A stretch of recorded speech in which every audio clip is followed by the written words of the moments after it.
Welcome back to another episode of Wildlife Wonders Podcast. I am your host, the one, the only Seriana, and I want to thank each and every one of you for showing up today, for listening to another episode. Mind you, the last episode of 2022. It's crazy. I just started the podcast this year. We've already done almost 2 cycles through the animal classes, and it's been great. It's been amazing. I love this journey. I love growing as a person, individual anyway, but I love growing with this podcast. I'm learning editing and how to, y'all don't see the audio visual record, which I'll someday post, but all of this is like a learning curve for me, but it's exciting. I've always loved talking about animals, and it's even more exciting to kind of embark on that journey in a different way instead of just working in the field and not directly studying that field, but to share my passions, which is teaching people stuff and to talk about animals and get excited about something. We all care about learning new facts, So yeah, it's just kind of a little reflection moment, you guys. I'm sorry, but thank you, everybody, for coming into another podcast episode. I will be continuing strong in 2023. I will be taking a slightly different direction on the next season. This is still technically season 1.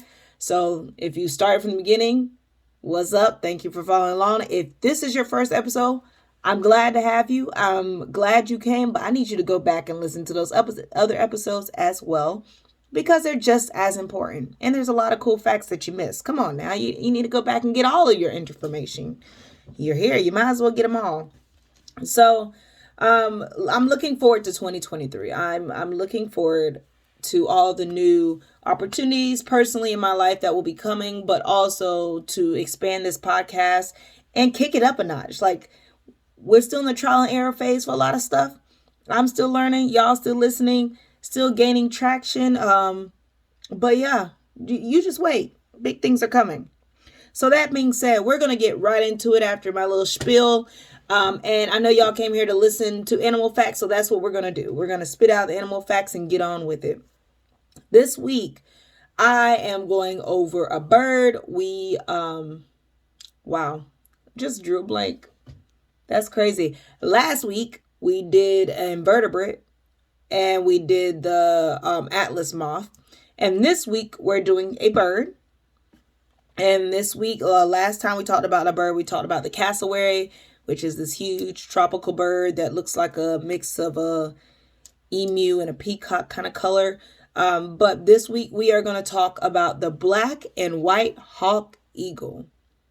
Black and white hawk eagle. It is a hawk and an eagle from what I could find. Very weird, very weird name. But the black and white hawk eagle is just like it says. It is huge bird that is, i.e. black and white, hence the name. You can find this bird in the neotropical area of southern Mexico to eastern Peru. It is a Central American bird. Along in this, you can also find in Brazil. You can also find in northern Argentina. The most popular place that you will find it is Mexico. Okay, so it is usually found around the forest edges, gaps, clearings, sometimes on forest remains in the savannas, but usually it's high up in the trees when it is waiting on a branch. I'm losing my words, but when it's not waiting on a branch, you often find it in the air, flying, soaring, doing what it do. A lot of hawks and eagles fly and soar through the air a lot of their time if they're not on a branch. So that's usually what you'll find it doing. It is a big bird, you guys, okay? I know some of y'all like big birds, okay? It is a big bird. It is 20 to 24 inches in length.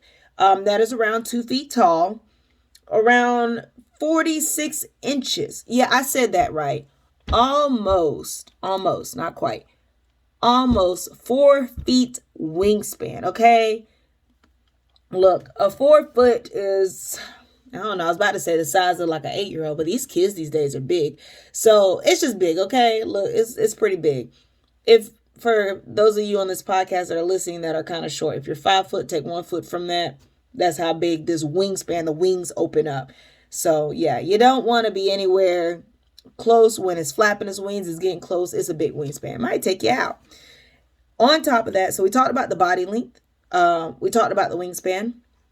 So the other thing is the weight. The weight is around roughly close to 2 pounds. Is 1.8 pounds. If you want to get technical, it is 30 ounces. But regardless, that's usually the typical size of an adult. I do want to say it is a rare bird that a lot of behavior and other stuff has not been studied. So y'all, I tried as best I could to gather as many facts to bring to y'all as I could. But just know there's still some gaps in this little timeline, okay? Not everything is known about this bird. Some people have there's a lot of overlapping facts of what was known, but then there's some inconsistencies. So if an inconsistency comes up when two facts or so didn't match up or was a little off, I'm gonna let y'all know. But this is what I got. This is what I found. This is what I got to give. This is all. So like I said, or like the name says, it is black and white for the most part. Its head, its chest, also known as the breast, and the leg feathers are almost a pure snow white. It is so pretty, you guys. It is a beautiful bird.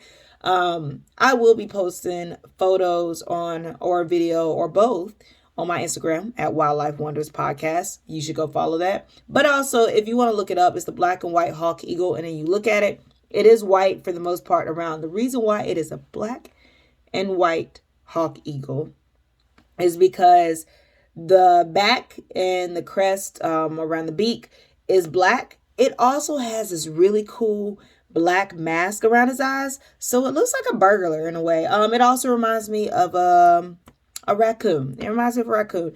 But it doesn't look... It looks intense, like, yeah, I see you, I'm staring at you. But at the same time, it's like really, what's the word?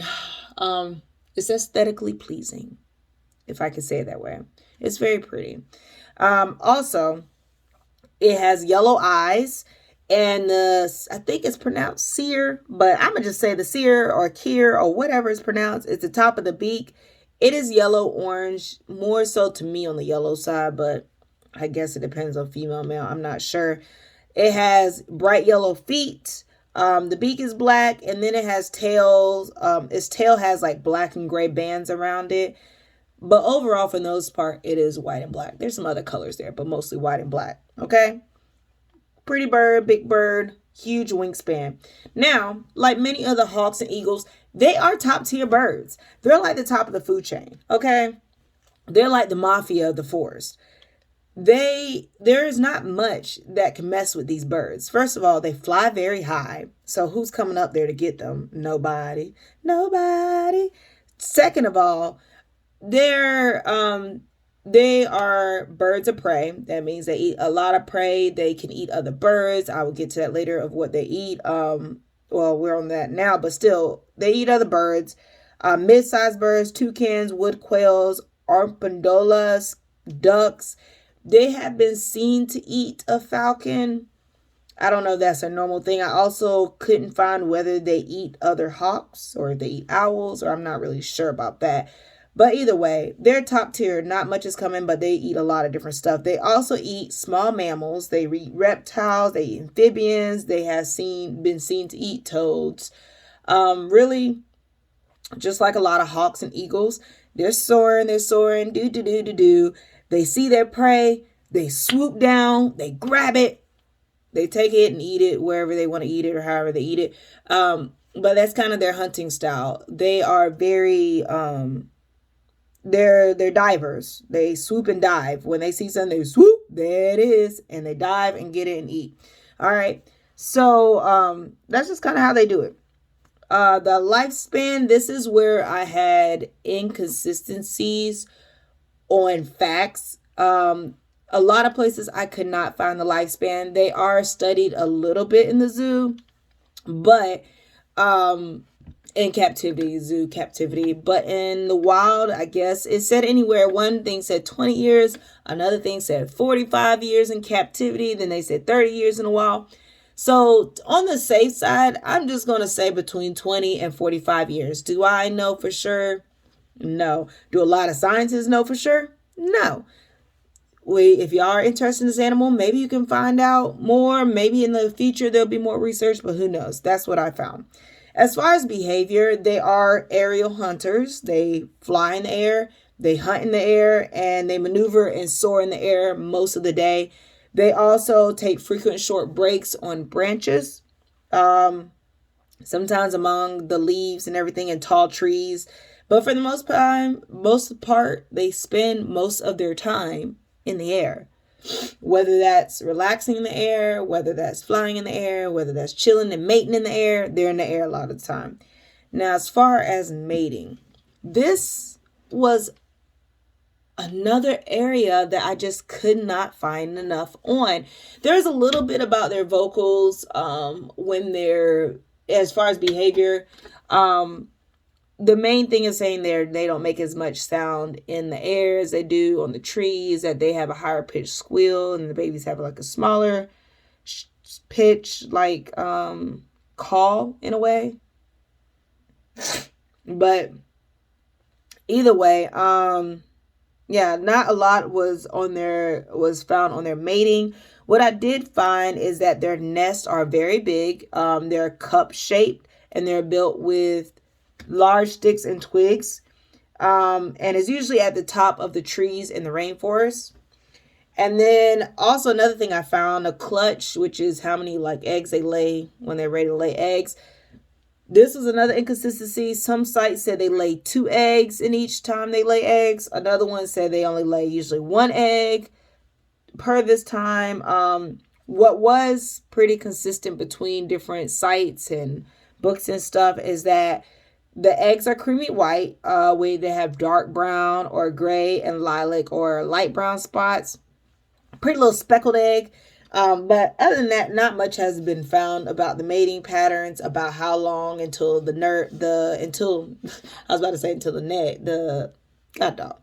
until the egg rewind until the bird is kicked out the nest. I don't know why I just struggle so hard with that. Wow, that's crazy. But not much is known about that. Not much is known about how long after incubation do they hold it. One site I did find, it said 40 to 48 days. I'm not 100% sure how accurate that is, so don't hold me to it, but that's what I found.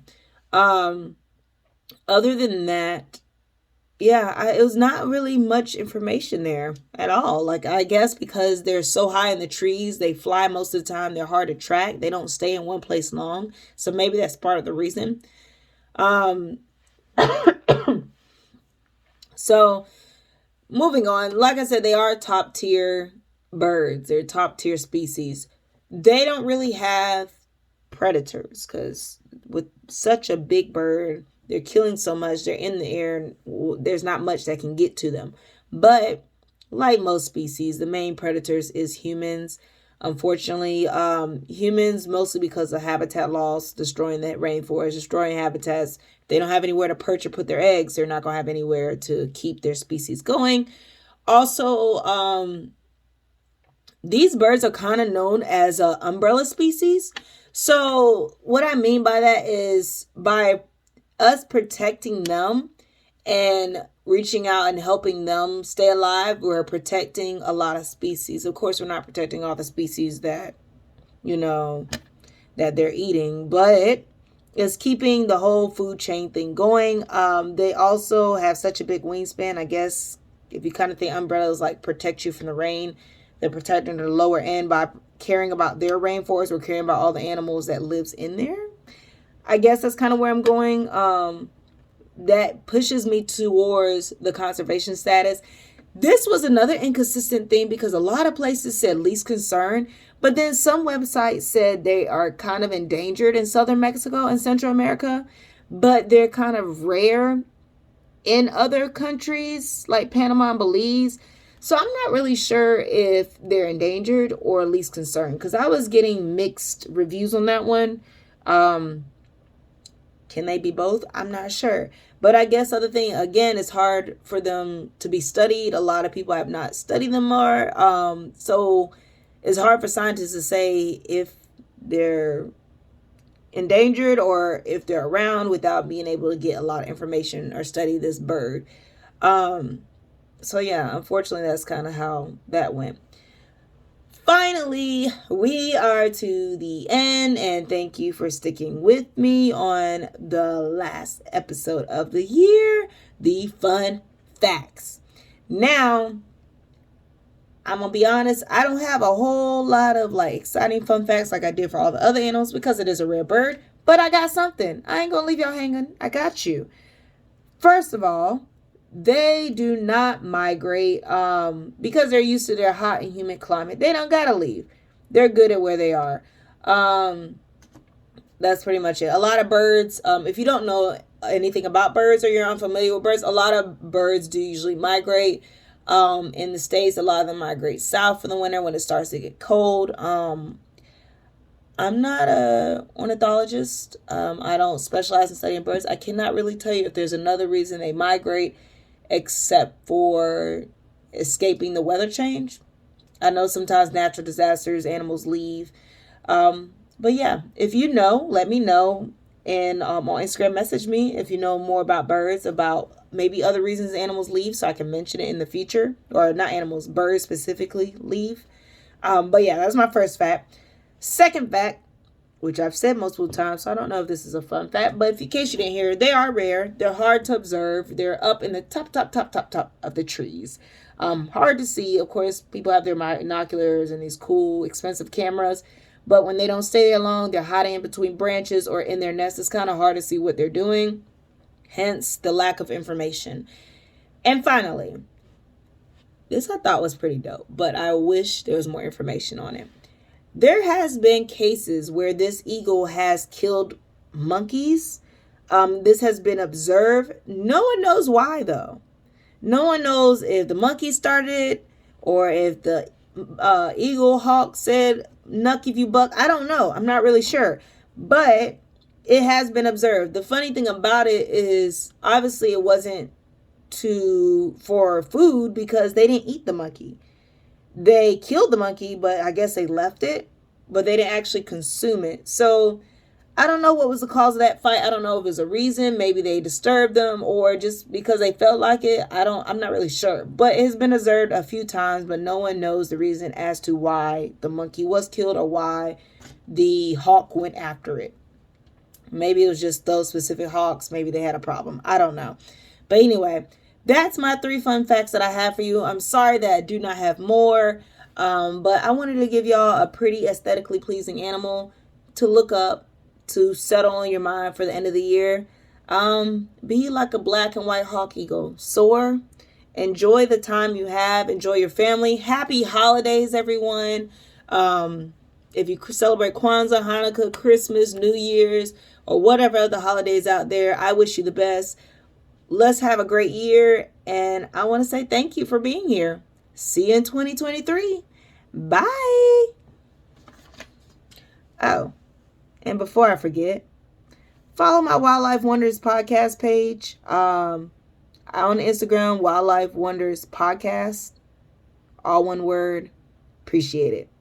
Bye for real.